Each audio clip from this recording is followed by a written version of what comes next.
what happens is that somebody realizes that they can make billions of dollars. So then they start creating all these things. And then it starts to trickle down to small manufacturing can realize, I can make this. And then they start making it. And then other people are like, ooh, I can make this in my lab. And they start compounding it themselves.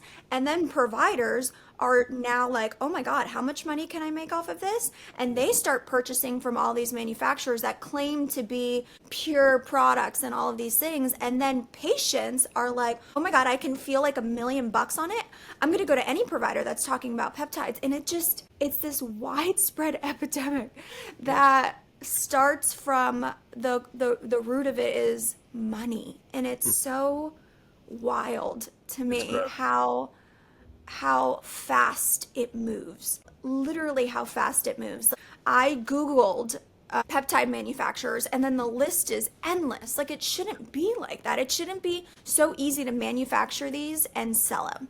It's dangerous. So with all of that being said, for the provider that is just starting out, let's say I wanted to bring in peptides, it's incredibly overwhelming. What is your advice? Where should they begin, and which peptide should they really kind of hone in on and really learn the ins and outs of? I am a firm believer on don't try to take on too much and really become, I hate the word, an expert in the peptides that you're offering instead of having like a menu of 20 peptides overnight. What do you think if they were to like really zoom in on the peptides that you feel are most appropriate for a novice peptide provider to offer in their practice? Well, I would absolutely stick to what is within the realm of the FDA first and foremost. What is FDA approved? The next thing when it comes outside of that is licensed compounding pharmacies that hold licenses, just like you and I do as providers, have to abide by certain regulatory standards. So that's where I would be getting things from.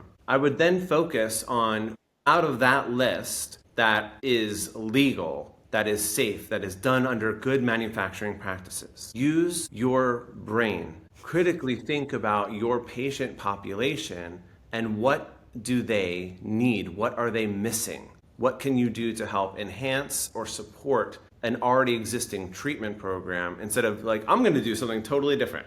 People are thinking about streams of revenue instead of about enhancing their patient outcomes. And that's where I think we get into this art. I think that's wonderful. When it comes to sourcing a manufacturer or a compounding pharmacy, what should a provider be looking for as far as certifications, as far as sourcing these peptides? Okay, so there are two types of pharmacies that will produce the peptides for your patients. You have 503A.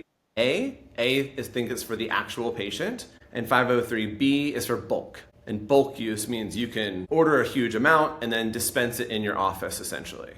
If that is within your scope of practice and you have the legal framework for all of that, that's where you need to start first. So look around and find people who are local in your area. I love to support small businesses. We are ourselves a small business. Take care of your people in your own community. There are I have a clinic and a pharmacy in every state, or we can send to every state. That's nice. But those are going to be your bulk ones typically. But find a local compounding pharmacy, talk to them, make sure they're doing things that are in that legal framework that is licensed, if you will. What you want to stay away from are the manufacturers, because it's a research lab. And this is where we're going to get into the world that's called gray, the gray market. So because the FDA has pulled these things, because you can buy anything you want online, you have, like you said when you Googled, a plethora of choices. And right up at the very top of all of these websites, it says these are not intended for human or animal use. They are for research use only or lab use only. And that is their legal disclaimer that absolves them of liability. And that is your BS detector. So should a provider not use a manufacturer, like a large scale manufacturer? You are correct. You're taking on risk, and your malpractice and your lawyer are not going to support you on that because you're stuck. Look what happened to another little single molecule that just happened recently. People do things that are outside of the bounds. Do what is within your scope and just give it a little bit of time. You don't need all of these, really. You get great results, Alexis. You're an amazing provider. But if there's something that's missing and you want to level up and bring on a new service, you need to do your due diligence. Do you want to invest your time, your energy, your education, and put your reputation on the line for something like this? I don't think the answer is yes. If you actually ask people your reputation at the end of the day, are you going to be proud of this decision, or is this going to be a fad? Is it going to be a trend? That's where my concern is. I joke, I treat everything as if they were quo, and they're gonna come and go really quickly. So I kind of stand back as a provider and learn as much as I can along the way, but kind of let everybody who likes to jump on the bandwagon do things. And then I wait for the storm to pass, and then I look to see what landed. I'm like, okay, let me really focus on this one and start learning about this one. How do you navigate that in your practice? The fact that some of these aren't FDA approved. Do you only offer the ones that are FDA approved? And how does a new provider navigate that language that's out there? Should they be speaking to their malpractice attorney to determine what their legal limits are in their particular state and what the language is? Because I feel like this is such a new topic that even malpractice attorneys are having to learn the language and learn how to navigate this kind of environment, wouldn't you say? You're absolutely right. I mean, I would always stick to what's within your scope of practice, what your malpractice will insure you for. If they're not going to cover you on it and then something goes wrong, you're out of luck. You can't consent your way out of that. The patient understood and agreed to the risk. No, they didn't, because they didn't. It's unapproved. Right, especially if the vial literally says research use only. Well, Alexis, I got one better for you. Some practices, they're just med spas, whatever. They're going to white label it. They'll put their own logo on it and it won't even say it on there. Yep, that's everywhere too.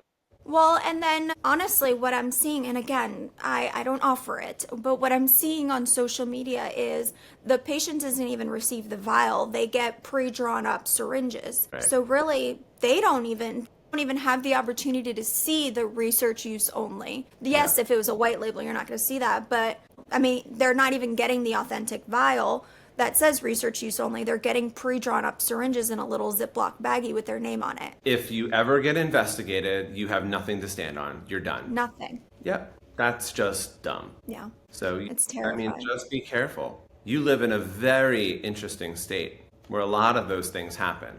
And a lot of those companies are actually from that state. I mean, you go to down south to Miami and it's the wild, wild west down there. I think the sun has done something to them down there. I don't know. I'm very concerned for your state. I live in the Wild West. I'm actually in Arizona. You're in Florida. That's not west enough. We are not west at all. But yeah, it's absolutely wild. And I'm so grateful that I work under the supervision of a medical director that is so strict. At first, when I started this journey, this career, it was frustrating to work with him because I felt like there were so many roadblocks with him, and I'm like, oh, let's bring this on, and he's like, nope, it's not FDA approved. I don't see the long-term clinical trials. Nope. And he's so quick. And now I find it to be so coming from a place of protection. He's protecting obviously his license, but he's protecting me as well. That's very good. It's protected you from, jumping off, and that's what we need. We need that. People are like, don't judge. No, I do need to judge because I have the medical background. I have the science to be able to criticize something as no, that is not okay. And people will sell anything to sell anything. People have been selling snake oil for as long back as they found snake oil. All these panaceas. So you're just encountering a new version of this where it's a cure for everything, and you can't do that. That's not okay. Another way in which these companies will get around your doubt or your BS detector is it has a certificate of analysis. Each batch. I have seen that. Yeah. So you can make that on Microsoft Word yourself and include that in. Oh, it's been third-party tested and batch tested. I'm like, I just don't believe you because you're not even a licensed manufacturer. Yeah. And now I have another problem. Let's go into what happens with certificate of analysis when it's actually done. You want to make sure that the dosage that's on the label matches the dosage that's in the bottle. Okay, so that's not just purity, but it's actually like, it could be 1 milligram of something, but it says 100 milligrams. It's still pure, it's just not the right potency. So purity and potency are important. Okay. The other things are, what are the other stuff in there? What if there are heavy metals or solvents or lipopolysaccharide, endotoxin? If bacteria got in there or viruses got in there, and now you're injecting something past your skin into your bloodstream essentially, and now you have a big problem on your hands. Then there is, what if there's nothing in there? And then you're just injecting water, or maybe it's like mannitol or some sugar or something like that. Whoops. Placebo. Yep. And these companies don't have any problem cashing out on it. Not at all. They have no conscience, because if, let's say, like the FDA or the FTC, something like comes in and shuts it down, they just change their website name. Now they're a different company. It's too easy. It's too easy to wiggle out of that. They already got backup accounts. Same manufacturing process, they're just putting on these labels. This is where great power with great responsibility, and you're gonna always see the negative or the dark side. But I wanna just make sure that people can stay positive that it is a very exciting time to be in medicine, and the field of medicine and science is growing so beautifully, and we're really discovering a lot, especially with AI and new discoveries, and research is getting better and better. But we need to make sure that we hold ourselves to that standard, that we are trying to protect the public from what they do not have the capacity, background, and time in business, in experience in their profession to understand. It sounds too good to be true, because it is. My friend said is stronger than my doctor said. Oh God, yeah. Or my influencer that I follow is Yeah. stronger than what my Totally. doctor said. And actually, there's a whole strategy for the influencers. They're going to come off like very simple and strong and easy, and they're like, hey, I'm just da-da-da, you fall in love with them, and then all of a sudden, now they've got a partnership. And now they have a discount code, and check this out, and I'm partnering with this, and you guys have to check them out, and blah, blah, blah, blah. And now they're getting vested interest. So they don't disclose that, and then they go through their whole thing. So I just want to add skepticism into people's mindset when they're looking into anything that is new. Because if you don't have some healthy dose of skepticism and you just believe everything, you're gullible, you're a fool, and you didn't do your due diligence. And as a medical provider, nurse or above, I think it's very important to hold yourself to that standard and not get overly excited. You need to understand the human condition. Just like you should be able to turn somebody down because they have body dysmorphia. Like, girl, I can't make your lips any bigger. Your cheeks are like already, what's with this dangly thing on their chin? Absolutely not. You do not want a uvula, to be nice, down on the bottom below your chin. Like, what is that? So that's a trend, but guess what? I can dissolve that, right? I can reverse that. I don't want you to be on something that could potentially cause you hurt or harm. I mean, we really do need to know